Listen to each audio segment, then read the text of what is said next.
Fueron campeones, alzaron la copa, pero ¿fueron los más regulares? No. La Copa Libertadores ha visto campeones de todo tipo, y aquí nos enfocaremos en aquellos que estuvieron lejos de arrasar y convencer a los más puristas. La historia se escribe en la cancha, pero tú la revives en palabra de gol.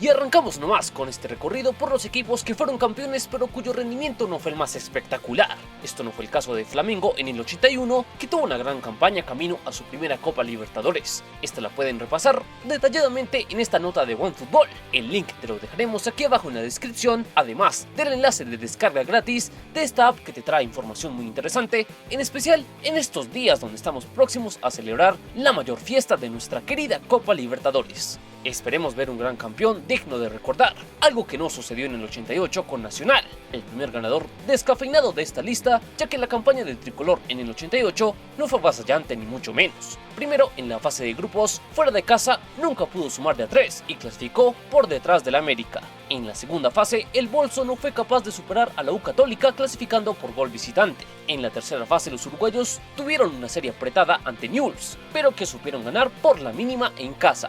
En semifinales lo mismo, un duelo sufrido ante aquel imponente América de Cali, donde la victoria de Montevideo fue determinante, mientras que en la final se volvieron a encontrar con Newell's, que al ser el mejor perdedor de la tercera fase tuvo una segunda oportunidad, y a pesar de que le ganó el Bolso en Argentina, la goleada de los uruguayos en casa le permitió a aquel Nacional de los Milagros celebrar su tercera Copa Libertadores en el 88, que fue muy sufrida, pues a fin de cuentas con 6 victorias, 6 empates y 2 derrotas, tuvo una efectividad nada destacable del 57,1%.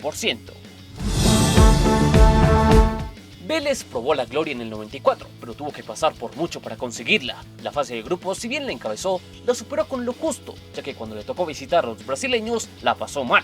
En los octavos, solo los penales y los aciertos de Chilavert le permitieron superar una serie muy pareja ante Defensor Sporting. En cuartos, ante el sorprendente Minervé venezolano, el equipo de Liniers recién pudo definir el mano a mano en el encuentro de vuelta en Buenos Aires. Las semifinales tampoco fueron fáciles, pues en una batalla de 180 minutos ante el Junior del Pibe Valderrama y compañía, los penales de nuevo fueron la vía definitiva para que Chilavert se luciera y le diera el boleto a los de Bianchi a la definición, donde le jugaron de igual a igual al Sao Paulo de Tele Santana. Todo tan parejo que luego de una victoria y una derrota, la fórmula penales Chilavert de nuevo fue la indicada para que el Fortín consiguiera una epopeya super meritoria, pero sufrida. De ello hablan los 6 triunfos, 5 empates y 3 caídas que cosechó el equipo argentino en aquella oportunidad, para un 54,7% de efectividad.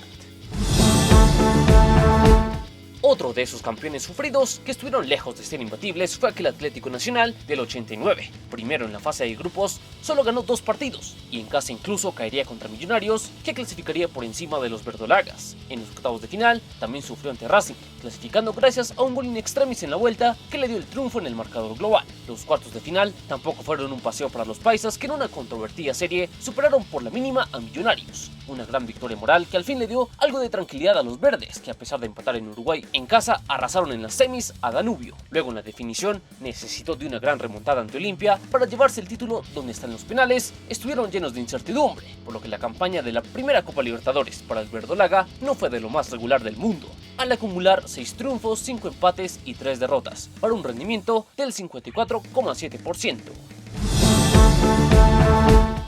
Palmeiras, para conseguir su primer título en la Copa Libertadores, casi que sufrió un golpe a golpe en todas las rondas. En la fase de grupos, aprovechó esa fortaleza que encontró en casa para clasificar, pero su irregularidad de visitante le valió el segundo puesto. Después en octavos contra Vasco da Gama no pasó muchos sobresaltos, más que todo al definir la eliminatoria con 4 goles de visitante. Pero en cuartos las cosas se le complicaron al Verdao, pues en una serie de mucha tensión ante Corinthians hubo que esperar a los penales para superar el derbi paulista que definía la clasificación a semis. Luego de tal sufrimiento, se cruzó con River Plate, que en Buenos Aires sacó provecho, pero en Brasil apareció oportunamente la mejor cara de Palmeiras para conseguir la ansiada final. Allí el Cali sería una prueba más que dura para el Verdao, que perdió en la ida y en la vuelta apenas le alcanzó para igualar una final que podría ir para cualquiera, pero de nuevo los penales estuvieron con los brasileños, así que con un récord de 7 victorias, 2 empates y 5 derrotas y una efectividad del 54,7%, el Verdao se hizo con la gloria eterna, pero con lo justo.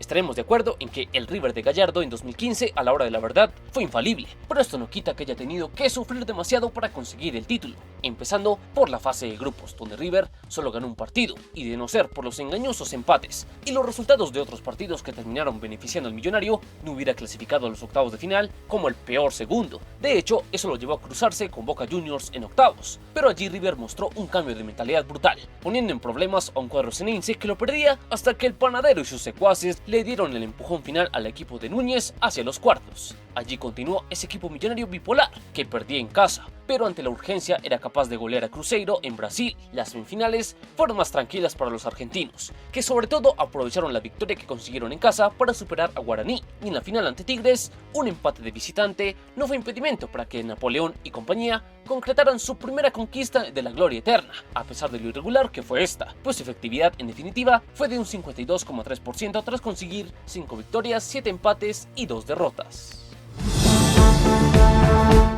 Muchos recuerdan con desdén la Copa Libertadores del 2014, discreta en buena parte por lo poco que deslumbró su campeón, San Lorenzo. El ciclón no sopló con tanta fuerza en la fase de grupos, de hecho solo ganó 2 partidos y apenas por un gol se hizo con el segundo lugar del grupo. En los octavos de final, la palabra fácil sería la menos indicada para describir la sufrida serie que tuvieron con Gremio, la cual llegó hasta la instancia de los penales para definirse a favor de los argentinos. En los cuartos ante Cruzeiro, la cosa estuvo más desequilibrada, pero la baja efectividad de San Lorenzo hizo que hubiera incertidumbre hasta el final.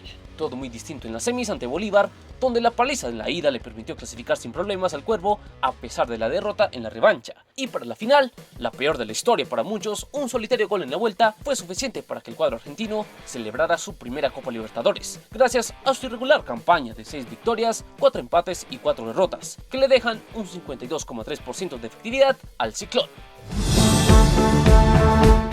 La Copa Libertadores de Cruzeiro en 1997 fue un logro conseguido a punta de remontadas, pues los errores de este equipo fueron tan numerosos como los aciertos. La fase de grupos es un retrato de ello, pues arrancó con 3 derrotas y con la soga en el cuello logró ganar los otros 3 partidos para conseguir una milagrosa clasificación. La displicencia del equipo celeste continuó en los octavos de final, donde el Nacional ganó en la ida y en la vuelta le empató a Cruzeiro in extremis para forzar unos penales donde el equipo brasileño salió mejor parado. En cuartos fue al revés, comenzaron bien ante Gremio, pero los gaúchos casi le remontan a la serie a los de Belo Horizonte, que terminaron clasificando pidiendo la hora. Las semifinales fueron otro vaivén de emociones ante Colo-Colo, que en Santiago casi logra la remontada, pero el cacique perdonó a un equipo raposa que sufrió mucho, pero Dida fue un salvador en los penales. En la final ante Sporting Cristal no bajó la dificultad, pues el equipo peruano le jugó con todo un Cruzeiro que le alcanzó a pasar mal, pero en la hora definitiva estuvieron más acertados y al fin consiguieron un título donde casi lamentaron y gozaron por igual, pues luego de 7 victorias, un empate y 6 derrotas, el rendimiento de los brasileños fue apenas de un 52,3%.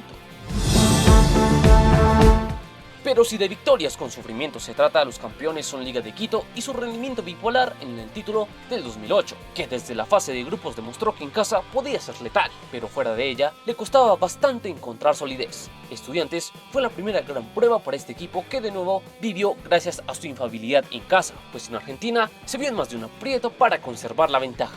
En cuartos con San Lorenzo, a Liga no le sobró nada, pues hasta en casa con altura y todo, tuvo que ir hasta las últimas consecuencias de los penales para seguir con vida. Algo parecido ocurrió en las semis con el América de México, pues el 1-1 de la ida sería el que le dio en definitiva el pase a Liga, que no fue capaz de sacar una mayor diferencia en casa. Luego, en aquella locada final, se vio una vez más ese equipo albo letal, pero nada infalible, pues a pesar de la goleada en casa, Fluminense fue capaz de igualar la serie en el Maracaná, por lo que los ecuatorianos finalmente pudieron celebrar gracias a un gran Ceballos en los penales, y que le pondría la cereza a un pastel glorioso para Liga, pero no tan dulce, pues acabaron con 5 triunfos, 5 empates y 4 derrotas, lo que se traduce en una efectividad de un 47,6%, la cifra más baja para un campeón en toda la historia de este certamen. Y en los bonus de esos campeones que no fueron tan deslumbrantes podemos arrancar con Olimpia en 1990, que con una campaña de 6 triunfos, 3 empates y 3 derrotas tuvo una efectividad del 58,3%. Colo-Colo en el 91 lo ganó todo en casa, pero nunca pudo hacerlo de visitante, lo que le dejó un rendimiento del 61,9%. Y una pequeña mención al Independiente campeón del 65, pues si bien solo jugó 6 partidos, al rojo solo le alcanzó para registrar un 55,5% de efectividad en su rendimiento. Y hasta aquí aquí este recorrido por esos campeones que alcanzaron la gloria a pesar de no tener el mejor de los rendimientos. ¿Qué otros campeones crees que entran en esta lista? ¿Cuál fue el peor para ti? Te leemos en los comentarios. Y recuerda, aquí adoramos el balón. Estás en Palabra de Gol.